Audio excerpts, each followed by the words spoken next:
Plática es titulada El poder del arte. Todo el mundo conocemos al doctor Juan Miguel Abdo Francis. Él es presidente de la Fundación Mexicana para la Endoscopía, gastroenterólogo, endoscopista, exdirector general adjunto del Hospital General de México, expresidente del Consejo Mexicano de Gastroenterología, expresidente de la Asociación Mexicana de Gastroenterología y Asociación Mexicana de Endoscopía. Independientemente de esto, lo hemos escuchado en algunas otras ocasiones y es por demás decir que sus pláticas siempre han sido extremadamente interesantes. Yo creo que esta no va a ser la excepción. ¿Juan Miguel? Gracias, muchas gracias. Muchas gracias por la invitación, un placer estar de nuevo y saludar a tanto amigo. Decía el maestro Kumate que el que enlista olvida y el que olvida ofende. Entonces no voy a mencionar a ninguno porque hay muchos y todos muy queridos. Evidentemente, ahora no voy a hablar de gastro ni de endoscopía tampoco. El doctor Loría, el doctor Esquivel me metieron en el embrete de hablar del poder del arte. Bueno, pues hablaremos un poco de esto entonces. Entonces, sin lugar a duda, las expresiones artísticas forjan caminos variados y parecen querer llegar siempre al mismo sitio, es decir, darnos certeza sobre el ser humano. Todos sabemos que por arte vamos a denominar a la actividad o al producto en el que el ser humano expresa ideas, emociones o en general una visión del mundo a través de diversos recursos como pueden ser los plásticos, los lingüísticos, los sonoros o los mixtos. De manera tal pues que el arte y el amor son los regalos más grandes que tiene el hombre. El arte, como cualquier otra obra o otra forma de comunicación, refleja la intención, así como la visión y el genio del creador. En esta maravillosa imagen de Lawrence Alma, se llama El beso, estamos conjuntando los dos momentos más grandes de la existencia, el amor y la capacidad de expresarla a través del arte. El arte entonces eleva el espíritu humano, sin duda sublima sus emociones básicas y cultiva el sentido de ser más sensibles a las cosas buenas de la vida. El arte, como podemos ver en esta imagen de Botticelli, da la paz y la vitalidad a la mente humana y al alma.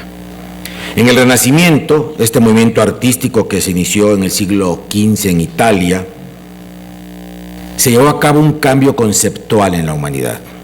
Y fue este movimiento, este renacer de las artes, lo que tuvo el poder de romper con la estructura rígida del arte medieval para insertar, como vemos en esta imagen de La primavera de Botticelli, fondo, movimiento, libertad y todas estas nuevas expresiones pictóricas, además de que representaban una rebeldía contra toda la opresión religiosa del medioevo, introdujeron ritos paganos basados sobre todo en la mitología grecorromana. En este cuadro en particular vemos a una Venus adornada con flores, vemos a las tres gracias y esto lo que nos está anunciando pues es la llegada propiamente de la primavera. Es decir, este tiempo de esperanza, cuando la naturaleza florece de nuevo y se convierte con este cuadro Botticelli en el iniciador formal del famoso movimiento del Renacimiento italiano. Pero la pregunta sería entonces, ¿tiene el arte el poder de cambiar el mundo? Quizás esa sería la pregunta más importante. Yo les preguntaría a ustedes, ¿no cambia su mundo al ver una foto hermosa? ¿O cuando van al cine y la película que vieron les produce una lágrima o una sonrisa? Cuando escuchan una canción que los recuerda algo de hace 2, 9 o 25 años, algo que pasó en la escuela, o a alguien que a lo mejor ya no está en su vida. Eso mismo pasa cuando tomamos un libro, cuando vemos una buena obra de teatro, cuando observamos una pintura, cuando vamos a la ópera, cuando un edificio majestuoso nos impacta. Todas esas pequeñas cosas cambian la vida de millones de seres humanos diariamente. El arte, entonces, es muy importante en todos los aspectos de la vida. Esta es La Giganta de José Luis Cuevas, el museo es hermoso, y en toda obra de arte, decía José Luis Cuevas, hay un proceso de magia. Porque el arte es el que nos separa del resto de las criaturas, es lo que nos hace más humanos a final de cuentas. Razonamos más las cosas y nos hace sentir felices cuando vemos o cuando escuchamos algo bello. Pero a través del tiempo han habido un cierto grupo de pinturas que han influido de manera muy importante en el devenir de la humanidad y en el desarrollo artístico y cultural. Vamos a ver, quizá algunos me pueden decir, no, hay dos más y yo conozco una más, pero estas son las que han sido referenciadas a nivel mundial como los 10 cuadros más famosos del mundo. Yo creo que todos ustedes los conocen. Vamos a platicar un poquito rápido de ellos. Sin duda hay más. Yo en lo particular tengo algunos más que me gustaría haber puesto en esta colección. Sin embargo, la más famosa de todas las pinturas, a nadie le queda duda que es la Mona Lisa. Creo que nadie hoy, bueno, hasta Homero Simpson, los Simpson han imitado a la Mona Lisa. A ese grado han llegado las cosas. La Mona Lisa o la Gioconda, que es el otro nombre oficial, que fue pintada por Leonardo da Vinci, ese es el nombre oficial, la Gioconda, porque bueno, aunque la identidad de esta modelo pues está en entredicho, eso es vano, eso no tiene trascendencia. Pero bueno, parece que sí fue esposa de don Francesco Bartolomeo del Giocondo, por eso se llama la Gioconda. Su nombre era Lisa Gerardini, por eso es la Mona Lisa, la muchacha Lisa. Pero otros dicen que pues la verdad es que no es cierto, que era vecina de Leonardo y que pues había estado embarazada y que la sonrisa maliciosa es porque no sabían realmente ni quién la había embarazado. Luego, toda historia que traiga un poquito de chisme siempre es agradable, ¿no? Lo que sí siente uno la curiosidad cuando ve este cuadro es esa sonrisa enigmática que se quedó para siempre. Y la trascendencia de Da Vinci en este cuadro es que da inicio a lo que se llaman las obras de tipo psicológico. Y de hecho hoy los que hacen maestría y doctorado de la psicología de la imagen analizan precisamente el trasfondo psicológico de qué es lo que realmente nos quiere decir el autor cuando vemos esta obra. A lo mejor sí se está burlando de nosotros, o a lo mejor tiene Helicobacter, ¿verdad? Y como nadie se ha dado cuenta que tiene Helicobacter, se está riendo para ver quién le va a diagnosticar o quitarle la vesícula un día de estos. Otro de los grandes cuadros de Da Vinci, pues todo el mundo lo conoce, sobre todo los católicos, es La Última Cena. La Última Cena de la vida de Jesús, en la que él, como sabemos, ofrece el pan y el vino a sus apóstoles. Esta se hizo, no están muy seguros si fue en el 94, algunos dicen en el 98, en ese lapso, en 1494, 1498. Lo cierto es que se hizo muy famosa y muy conocida. Aparte de que estaba en todas las casas donde uno tomaba el pan, simbolizando lo que la iglesia pedía. Un día salió un libro, el famoso Código Da Vinci, ¿verdad?, de Dan Brown, y entonces pues todo el mundo empezó a hablar de esta obra y empezamos a ponerle todo y más. Por ejemplo, si ustedes ven la obra, pues se supone que dicen que partió el pan y luego le dio el vino. ¿Y dónde está el cáliz? Sería la primera pregunta. Bueno, pues si esto es el momento, pues no había vino, o ya se lo habían bebido y habían tirado la copa en una borrachera, o no había copa realmente de vino.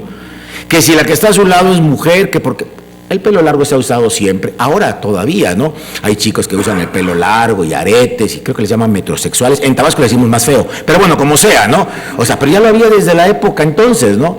Podían haber hombres de pelo largo, pero que si era Magdalena, que si no lo era. La verdad es que la ausencia del Santo Grial, el cuchillo que tiene San Pedro, si se fijan, San Pedro tiene un cuchillo en la mano. No sé si es que se le iba a adelantar a Judas, lo que fuere, este cuadro deja mucho que ver, pero recuerden ustedes que los renacentistas eran canijillos y lo que hacían era negar muchas cosas, aunque les exigían que pintaran la obra católica. Ya verán en otro de ellos que es realmente muy importante. Cuando observamos desde el punto de vista científico una obra, pues tenemos que encontrar muchos errores. Cuando lo vemos desde el punto de vista artístico, simplemente nos gusta o no, y cuando lo vemos desde el punto de vista religioso, no entramos en polémica, cada quien tiene derecho a creer en lo que quiera. Este es uno de los cuadros también muy conocidos del mundo, la famosa Noche Estrellada. Es una de las obras maestras de Vincent Van Gogh, que bueno, todos sabemos mucho de sus obras, sabemos mucho de lo que ha hecho, pero habrá que leer Anhelo de Vivir, que es la obra que relata su biografía. Entonces vemos que hoy cuadros como este, que se cotizan en millones de euros, pues ojalá hubiera tenido la 10ª parte él para vivir, porque vivió en una pobreza extrema. El hombre era extremadamente pobre, con un ingenio maravilloso, pintaba un cuadro diario. Bueno, a lo mejor con esos trazos cualquiera, no es cierto, está bonito. Pero hacía un cuadro diario y sus amigos impresionistas se tardaban meses en hacer un cuadro y el cuate diario, o sea, tenía evidentemente, ya lo hemos analizado aquí en otras conferencias, rasgos esquizoides de personalidad y entraba en crisis de alucinación y empezaba a pintar. Pero era maravilloso de repente ver cosas como estas, en donde, bueno, obviamente la situación económica del cuate nunca interfirió con su productividad.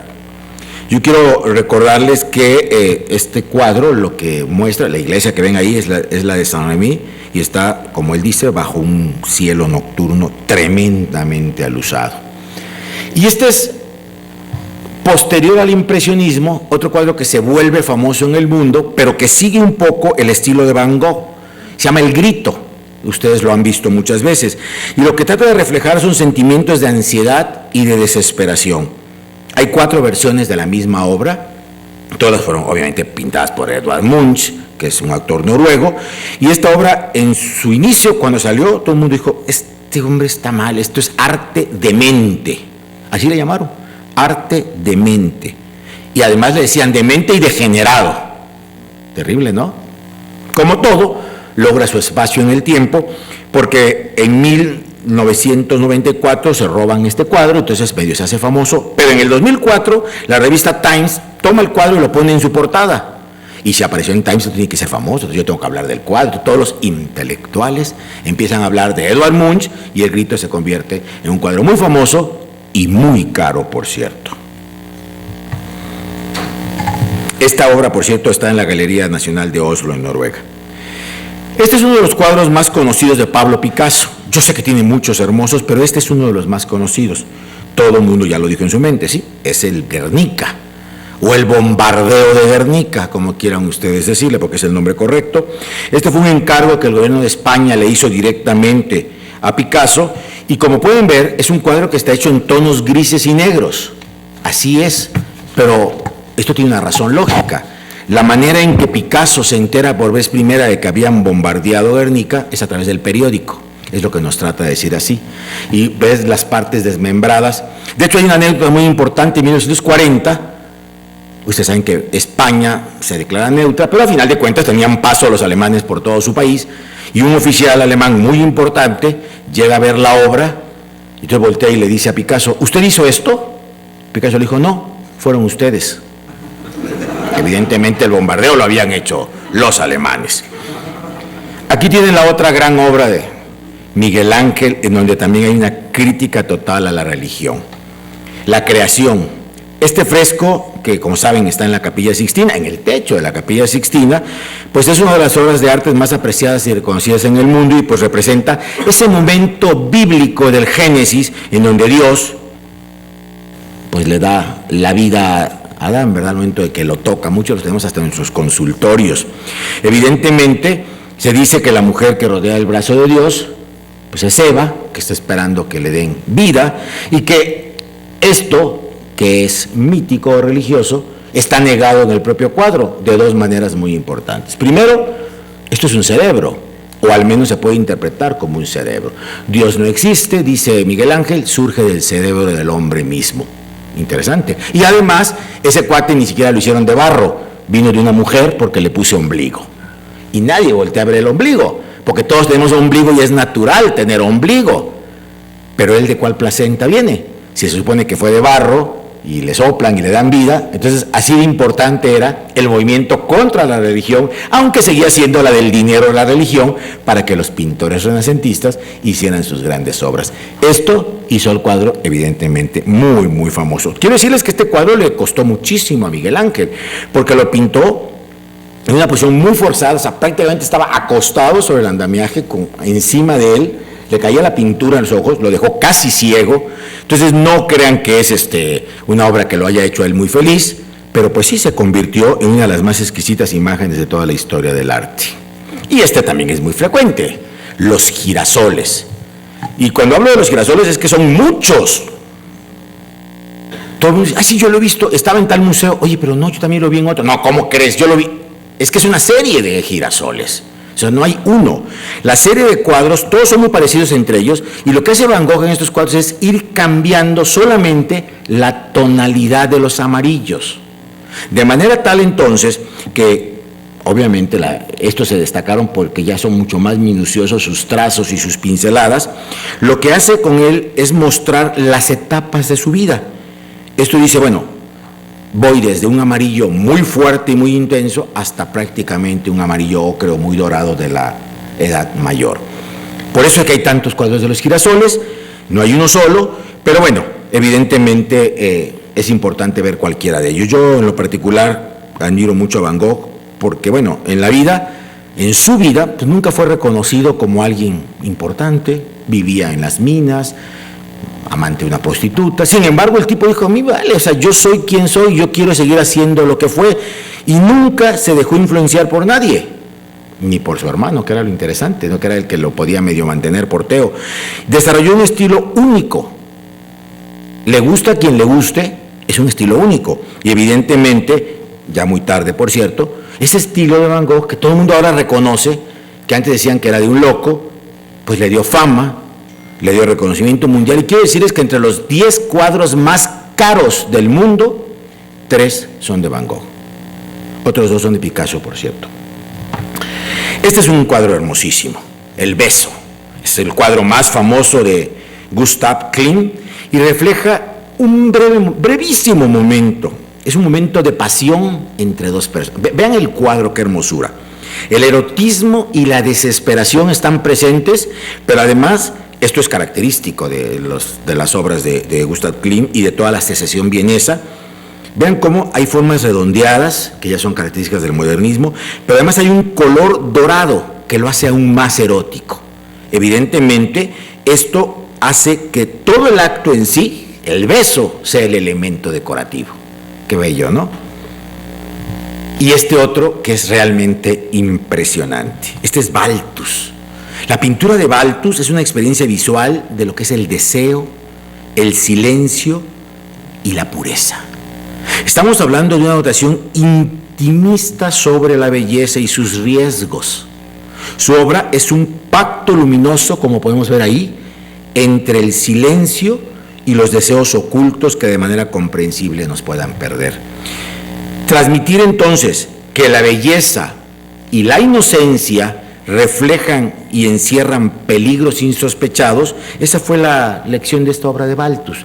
Imagínense, se llama Niña delante de la chimenea. Esto es un claro ejemplo de lo que acabo de decirles. Hay una sala desierta, aparece una niña observando su desnudez en el espejo. Todo lo que la rodea es solamente esa luz erótica, inquieta, que envuelve la escultural monumentalidad de la modelo, que si se fijan bien pareciera que fuera de mármol, que no fuera real. Pero pese a la frialdad de la sala, la luz lo tiñe todo de calidez. Y es esa luz, junto a la postura de la niña, lo que nos confunde con sus matices eróticos. Aquí Malthus lo que ha tratado de darnos la idea es de una postura de voyeurismo. O sea, nosotros estamos como viendo a través de una puerta entreabierta o de una rendija a una niña que inocentemente está frente a un espejo. Eso es la característica de Balthus. Este cuadro, entonces, tiene esa sensación de que la estamos espiando de una manera perversa. Y lo logra, además. Cuando tú ves el cuadro, la mente se va hacia esa actitud de voyeur. Y finalmente, el 10º cuadro que les quiero mostrar es este, que es el más importante de los de Picasso, las famosas señoritas de Avignon. Este cuadro es uno de los más famosos del mundo y se encuentra en el Museo de Arte Moderno de Nueva York. Es muy grande, mide 243 por 233 centímetros. Y bueno, esta obra, lo importante que tiene es que tuvo el poder de romper el paradigma imperante en la concepción del arte, y a partir de ahí inicia el desarrollo del arte del siglo XX. Si bien la obra fue creada a principios de 1906, casi hasta 1907, se expuso hasta el 16. Su título fue dado en 1920 y es sin duda el principio, no solo para Picasso, sino para todos los que lo suceden, de algo que se va a llamar cubismo, que ahora conocemos muchísimo. El cubismo, entonces, es uno de los movimientos, no el único, pero es uno de los momentos más importantes del arte del siglo XX. Como ven, hay influencia de obras primitivas, sobre todo prerromanas, está muy clara en las caras de las mujeres que se sitúan a la izquierda del cuadro, y la referencia también se hace a la escultura negra. Ven que hay algunas figuras obscuras de rostro. Este arte ibérico está influenciado a las mujeres situadas en el centro, entonces es un retomar el pasado y meterlo en el cubismo. Pero, queridos amigos, ¿qué hace que algo sea una pieza de buen arte en contraposición con el arte malo?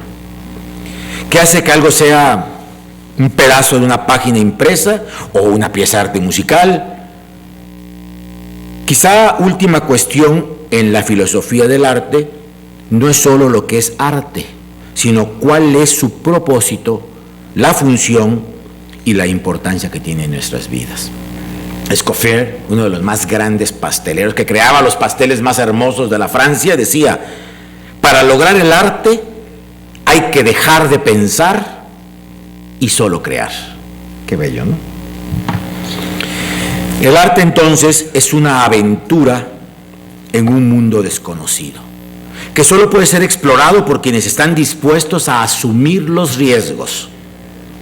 Goya, en sus fusilamientos, denuncia las atrocidades de la Guerra Civil Española y tiene el poder de mostrarla al mundo en toda su realidad, a pesar de la represión. El arte, entonces, permite cambiar la concepción de las cosas. Un intelectual, y aquí veo a muchos, es un hombre que dice una cosa simple de una manera difícil. Un artista, y aquí veo a muchos más, es un hombre que dice una cosa difícil de una manera muy sencilla. Tratemos de ser artistas más que intelectuales y el mundo caminaría mejor. Este almuerzo en el Club de Remo de Renoir es uno de los cuadros clásicos del impresionismo, que, como saben ustedes, es un movimiento pictórico que predominó en Francia, pero luego se extendió a toda Europa a mediados del siglo XIX, y toma su nombre de un cuadro que mostraré más adelante que se llama Impresión, por eso se llama Impresionismo el movimiento, de Claude Monet, que se los voy a mostrar un momentito más. Lo importante de este movimiento del impresionismo es que tuvo como característica principal retratar momentos comunes de la vida: un día de campo, un paseo al lado del río, un almuerzo en el club de yates, una reunión con los amigos después del congreso del grupo Star. En fin, lo que hace solamente es tomar el campo, tomar el lugar del esparcimiento, pero lo más importante es que pinta el momento de luz en el que ocurren. Esa es la maravilla del impresionismo. Si ustedes se fijan, lo que predomina es la luz. Es decir, más allá de cualquier forma que subyacga en el cuadro, lo importante es la luz, y lo van a ver en todos sus cuadros. Este es el cuadro que le da nombre al movimiento de Monet, el impresionismo. Nace como una evolución a ultranza del realismo y de la escuela paisajística francesa, pero tiene un grave problema: se aleja por completo de todo compromiso social. Triste, ¿no?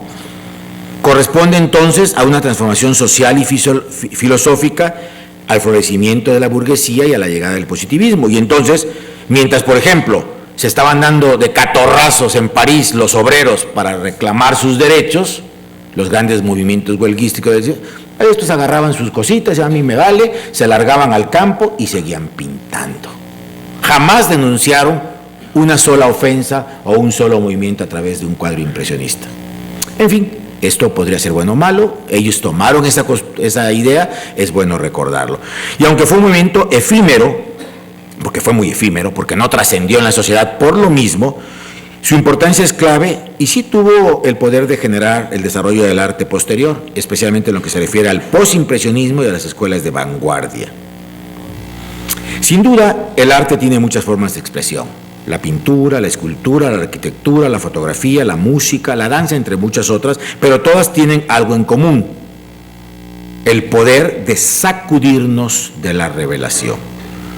Este es un cuadro que está en el Museo de Arte de Nueva York, se llama Los paseantes durmiendo, por supuesto es de Picasso, y después de un encuentro con esa fuerza, ya no vemos un rostro, no vemos un color, no vemos un cielo ni un cuerpo exactamente de la misma forma como lo veíamos antes. Es decir, después del encuentro con el arte, nos equipamos con una nueva visión. Vemos el mundo de una manera completamente diferente. Este cuadro conocidísimo de ustedes, La Ronda Nocturna, es considerado una de las obras maestras de la pintura y del grabado, y es por supuesto, de Rembrandt. Y lo importante aquí es que la historia del arte lo considera como uno de los, a Rembrandt, mayores maestros barrocos de la pintura, y Holanda lo considera su actor más importante. La Ronda Nocturna tiene una trascendencia histórica por el manejo, como ustedes ven, del claro obscuro, que es lo más importante de las escuelas flamencas. Y que nos interesa a todos los médicos, porque no era muy común que la medicina y el arte se relacionaran, se llama La lección de anatomía del doctor Tulp. Rembrandt hace con esto su primer retrato colectivo, por cierto, fue mucho antes que La Ronda, y obviamente lo pinta cuando solo tenía 26 años, era un chamaco en esa época, y muestra una clara interacción entre el arte y la ciencia, dejando constancia de un acto médico relevante. Vean ustedes, muestra al famoso cirujano de la época, aquí lo vemos disecando no era el doctor ninguno de los, era uno de la época, estaba el doctor Nicolas Tulp con sus alumnos, qué maravilla, ¿verdad? Era un anatomista, era el anatomista oficial de Ámsterdam, casi nada, ¿no? Y entonces le está explicando a todos los que están aquí con cara de susto cuál era la musculatura del brazo, pero tenía que ser en un cadáver, por cierto, del mismo día, porque no se permitía disecar cadáveres más que en ciertas épocas especiales. Y como no había manera de preservarlo, entonces era, hay que decirlo, pobrecito, es Aris Kind, es el cuate que está ahí, tenía 41 años y lo habían ahorcado ese mismo día por robo a mano armada. Yo creo que no cabrían ahorita entre políticos y todos los que habría que hacerles disección, pero bueno, pues robaron ahora a mano armada y sin mano armada, te roban, ¿no? Pero bueno, este cuate sí había hecho un robo a mano armada, lo ahorcaron al tipo y órale, tú, ahí tienes uno. Entonces, estas clases eran permitidas solo una vez al año, fíjense, qué interesante, ¿no? Solo en invierno, pues para conservar mejor el cadáver, por supuesto, y siempre tenía que ser de algún criminal ajusticiado, lo que hizo entonces que estos eventos, que eran tan poco frecuentes, se volvieran espectaculares y, por cierto, llegaron a convertirse en acontecimientos sociales. Qué interesante, ¿no? El arte relacionado con la medicina. La pintura también ha sido vehículo para plasmar, como ya dije hace un rato, conflictos psicológicos, y esta pintura hermosísima de Caravaggio, en donde se ve la victoria de la virtud sobre el mal. Esto es de Michelangelo Merici di Caravaggio, y bueno, obviamente pone la atención en David, pero pues yo creo que nunca habíamos visto una victoria menos jubilosa, ¿no? Tiene una cara de duelo y de tristeza, y le cortó la cabeza al otro cuate, pero está realmente compungido. O sea, no está feliz de que ya le tumbé la cabeza, lo hizo porque lo tenía que hacer. Entonces, en su espada, no se alcanza a leer, pero está escrito que dice que la humildad vence el orgullo. Esa es la batalla que se libró dentro de la cabeza de Caravaggio para poder hacer este cuadro. O sea, no tengo que estar orgulloso, lo tuve que matar porque me hacía un daño, pero mi humildad me impide disfrutarlo. Qué hermoso, ¿no? A través de un cuadro todo lo que nos pueden decir. Ojalá algunos políticos vieran arte. Evidentemente el genio artístico es creativo, a mí no me queda duda. La creatividad surge de la tensión entre la espontaneidad y la limitación. Esta última, la limitación, como las orillas del río, obligan a la espontaneidad en las diversas formas que son esenciales para la obra del arte. El arte tiene entonces el poder de crear nuevos caminos, nuevas tendencias, nuevas ilusiones, y si no, que nos los diga Dalí. Su horizonte es infinito y su limitante más relevante es la falta de imaginación. Este es un cuadro hermoso, se llama Los relojes blandos o La presencia de la memoria, conocido de ustedes. Pero otro elemento que yo quiero tomar antes casi ya de acabar con ustedes, que es muy importante en el arte, es la perspectiva, que es la forma en la que los artistas crean una ilusión de profundidad en una superficie plana. Durante cientos de años los pintores han tratado de representar con exactitud una escena que existe en 3 dimensiones en un lienzo bidimensional. Una de las maneras de crear esta ilusión es hacer que los objetos que están lejos sean más pequeños que los objetos que están cercanos. Evidentemente el pie está casi del tamaño de la cara, pero esto es lo que da la ilusión de la perspectiva. En la escultura y en la arquitectura, bueno, obviamente es muy fácil lograrlo, en la pintura cuesta mucho trabajo. Pero así como los diseñadores hacen uso de la iluminación para destacar a un artista, los pintores también lo hacen y suelen destacar los elementos importantes de la pintura. En este caso, centraron aquí, en el color, la atención de este cuadro de Monet. El uso de los colores, Gauguin lo hacía mucho, hacían que la atención se atrapara, producían emoción y producían calidez. A menudo, entonces, los artistas destacaban ciertas partes para llamar la atención específica de la obra y mediante el uso de luces y sombras, ya sin menos color, pero sí con el uso de la luz y de la sombra, los artistas aumentaban los volúmenes, hacían que los elementos se incluyeran dentro de las obras, como los Rubens lo lograba de manera espectacular, y de esta manera podían dar forma tridimensional para reflejar la luz en algo que estaba en una superficie completamente plana. Por todo esto, bueno, obviamente, podíamos crear la impresión que los cuerpos podían tener una sombra posterior y generar un volumen real. Pero toda gran obra de arte, como esta de los Alcatraces de Rivera, tiene dos caras. Una hacia su propio tiempo y otra hacia el futuro, hacia la eternidad. De manera tal que un ejemplo claro de ello fueron los pintores mexicanos Orozco, Siqueiros y Rivera, quienes, como ustedes bien recuerdan, crearon el movimiento conocido como el muralismo, que a principios del siglo XX se distinguió por dos cosas: por tener un fin educativo y por ser esencial para lograr unificar a México después de la Revolución. Pero Vasconcelos junta a una serie de maravillosos pintores y llena los edificios de la ciudad, y algunos que no están en la ciudad, sino en otras ciudades capitales de la República, de arte, de una manera de poderle explicar al pueblo lo que había ocurrido cuando el pueblo no sabía leer. Hay tres formas de arte visual: la pintura, de la que ya he hablado, donde el arte es mirar; la escultura, donde el arte está presente y puedes caminar para verlo; y la arquitectura, en donde tú puedes caminar a través del arte. De manera tal, entonces, que el escultor, por su parte, representa la transición de una postura a otra. Se indica cómo insensiblemente se desliza por vez primera en la secuencia, y en su trabajo todavía vemos un arte de lo que fue y se descubre una parte de lo que puede ser. Aquí vemos El Pensador de Rodin, vemos algunas de las grandes obras de Rodin. Escoged a un hombre y que venga contra mí. Si pudiere pelear conmigo y vencerme, nosotros seremos vuestros siervos. Mas si yo prevaleciere sobre él y lo matare, vosotros seréis nuestros esclavos. Dicen que apareció entre la multitud un pequeño muchacho, un pastor llamado David. Aquel muchacho metió la mano en el zurrón, sacó una piedra, la puso en la honda y disparó. El gigante cayó fulminado en el suelo con un tremendo impacto de la piedra en medio de la frente. Corriendo, David se acercó a él, cogió su espada y decapitó al gigante. Esta narración bíblica dio origen a esta obra, a la obra más famosa de Miguel Ángel, conocida como David, que se exhibe en la Galería de la Academia en Florencia. Pero no es su mejor obra, ni con mucho, bastante imperfecta, por cierto, y tan imperfecta que él mismo estuvo a punto de destruirla cuando se dio cuenta que el mármol que había escogido estaba fallado. Por eso es que sube la mano y la amarra arriba, porque aquí había una fisura en el mármol que podía destruir la obra a la brevedad. Entonces lo que hace es, sube el brazo y ya ancla su obra. Esta obra fue superada primero con la Piedad, que tiene muchas piedades, por cierto, pero la más hermosa es la que está en Vaticano, y luego con su obra maestra, que esa sí es realmente la gran obra escultórica, que es el Moisés. Está expuesta en la iglesia de San Pablo Extramuros, en Roma, donde nada más le falta que se pare.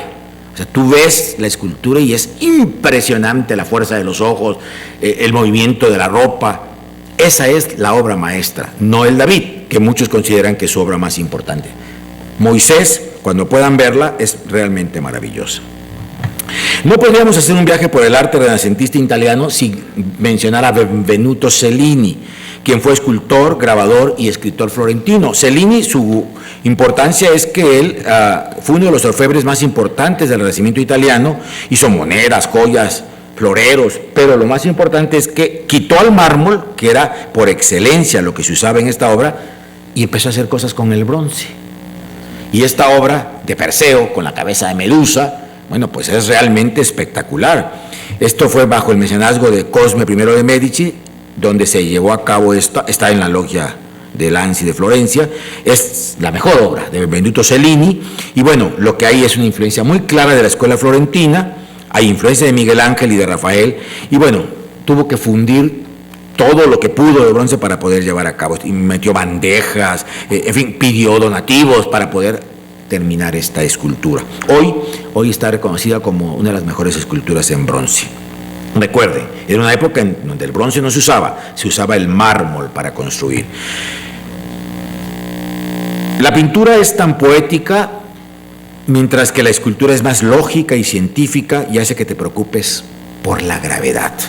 Los escultores tendían a hacer cada vez más y más y más y más altas sus obras, y con esta fuente de la Plaza Navona, que fue encargada por el Papa Inocencio X a Bernini, este gran escultor del Renacimiento rompe el paradigma y dice, sí se puede, claro que se puede, si lo hacían los egipcios, si hacían sus maravillas, ¿por qué no lo vamos a hacer nosotros? Y entonces, con mármoles, hace esta fuente de los 4 ríos, que es como se llama esta fuente, creo que muchos la han visto, y realmente da una imagen real de lo que logra un escultor para vencer la lógica y para romper la gravedad.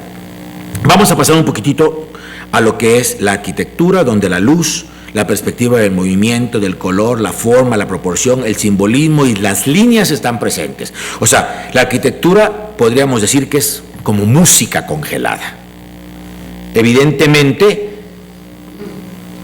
la arquitectura es la expresión artística más perceptible y más influyente en la vida de los hombres. Vamos de compras, vamos al trabajo, buscamos entretenimiento en edificios que tienen que ver con esto. ¿Quién no ha ido a Casa Bóquer? ¿Quién no ha comido en la Casa de los Azulejos? ¿Quién no ha entrado al Palacio de Bellas Artes a ver una obra? ¿O quién no ha caminado simplemente por las iglesias del centro, que son arte? Aparte, seas o no católico, son arte. Evidentemente, vamos a ellas, las disfrutamos, vamos de compras, hacemos muchas actividades dentro de edificios, o bueno, la torre esta de Reforma y la 222 y todas estas nuevas esculturas que rompen con todos los... que Bernini hubiera visto eso, hubiera vuelto loco, ¿verdad? Edificios de 50, de 100 o de 200 pisos, como hay muchos en el mundo. Evidentemente, la vida noble, pues exige una arquitectura noble, para usos nobles de hombres nobles. Por eso, la Casa del Perro, pues nunca fue noble, ni el Partenón tampoco. Aunque hubieran estado bien diseñadas o tuvieran estilos neoclásicos, jamás podrían ser arte noble. La falta de cultura es lo que siempre ha caracterizado a la civilización innoble. No hablo de ningún político ni de casas blancas, ¿eh? La falta de cultura es lo que siempre ha caracterizado a la civilización innoble y por lo tanto a aquella en la que es inminente su caída. México a través de los tiempos ha tenido representantes de la vanguardia arquitectónica y ha sido un gran referente. O'Gorman, la Universidad de Qué hermoso, Legorreta, el Papalote, Pedro Ramírez Vázquez, entre muchas cosas, el Estadio Azteca, Luis Barragán, las famosas torres de satélite. Todo esto han sido un claro ejemplo de la grandeza arquitectónica de nuestro país y también es un gran arte. Pero donde el arte se suma y se conjunta y explota en toda su magnificencia es en las catedrales, donde la pintura, la arquitectura, la escultura, la música, todo pareciera desbordarse. Y grandes catedrales, entonces, es un tema muy especial porque esta experiencia combina muchas artes simultáneas. El arte y la expresión de la grandeza y la divinidad se manifiesta en todas las religiones, y además lo usan como un símbolo de poder. No solamente lo podemos ver en las iglesias católicas como la de Colonia, que podríamos considerar que es la más alta del mundo y es gótica, o San Pedro, que nadie puede tener un espacio mayor, y cuando de pronto hacen la iglesia esta de la Santa Cruz del Valle de los Caídos, se dan cuenta que mide más, entonces pues métanle una reja en medio de la montaña para que mida menos, porque nadie mide más que San Pedro. O sea, este tipo de megalomanías que suceden, ¿no? Obviamente las ortodoxas, las musulmanas, todos buscan lo mismo, apantallar, usar el arte, usar todo el poder para decir yo soy Dios, yo mando aquí. Evidentemente, culturas más antiguas parecen siempre haber tenido conocimiento práctico de la belleza, pero lo que es sin la belleza se deteriora rápidamente. Hay edificios modernos Calatrava, por ejemplo, arriba, vemos qué maravilla, son poemas de la arquitectura y el diseño de vanguardia. Por cierto, ahora ya no son cajones. Si ustedes ven, el arte llegó a los edificios, y entonces son edificios de gran belleza, artísticos. Hablemos muy poquito de la música. Originalmente tenía música esto, pero bueno, como no está, pues me tienen que escuchar a mí nada más. Estaba Vivaldi y algunos otros, que era lo que acompañaba, pero aquí no está conectado el sonido. Sin embargo, la música es de alguna manera la forma más sutil del arte. Tiene el poder de eludir la racionalidad izquierda del cerebro. Vuelve a salir el médico, ¿verdad? Dicen que la música trae más fácilmente la lágrima a nuestros ojos. Es más fácil que lloremos oyendo una música que viendo un cuadro o que admirando un edificio. Beethoven estaba pasando por periodos de tristeza, sombríos y tenebrosos cuando creó su mejor música. Podemos decir que la música entonces lleva fuego al corazón del hombre y, sin que sea yo misógeno, lágrimas a los ojos de la mujer. Después de que el silencio se acerca más a expresar lo inexpresable, entonces surge la música. Queridos amigos, diversos estudios han permitido concluir que la energía de la música clásica tiene un impacto muy positivo en la capacidad de aprendizaje y que aumenta el nivel de conciencia. La música tiene entonces el poder de cambiar el carácter del hombre. El resultado de la exposición a la música clásica en la infancia es la atracción a la paz, a la verdad, a la belleza y por ende la aversión a la violencia. Podríamos decir de manera muy simplista, sin música la vida sería un error. Finalmente, unos comentarios en relación a la danza, que sigue formando parte de nuestras vidas, al igual que lo hizo en la de nuestros antepasados. La danza es algo vivo que evoluciona con el tiempo, pero es consubstancial a la naturaleza humana. Podemos ver diversas manifestaciones del arte, desde el prehispánico hasta el moderno. Aquí Isadora Duncan, una de las más grandes bailarinas que hemos conocido. Podemos concluir diciendo que la esencia de la belleza no cambia. Lo que cambia es la forma de expresarla. El gran arte tiene el poder de llevarnos a creer erróneamente que las obras maestras son piezas amables, objetos que nos sosiegan, que nos seducen, pero no, para nada. La realidad es otra cosa. Las más grandes obras de arte nos aprisionan, desmontan nuestros esquemas y luego reorganizan nuestro sentido de la realidad. Con esa misma fuerza, el poder del arte nos aleja de la comodidad del museo para ver estas obras bajo una nueva luz, la de nuestro propio sentido de la belleza. Grandes artistas han cambiado para siempre el curso de la historia.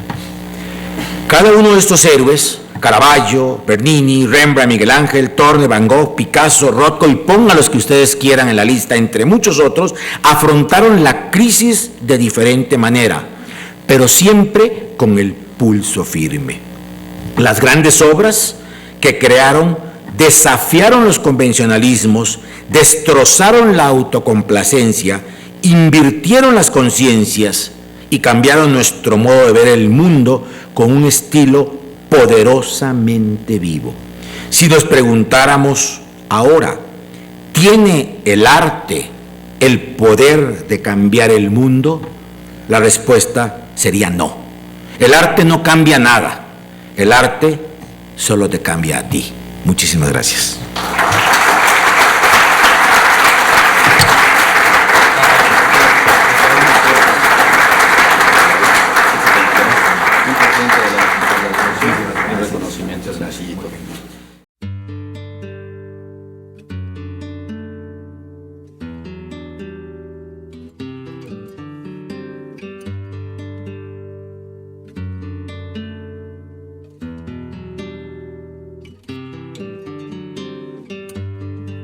Bendito el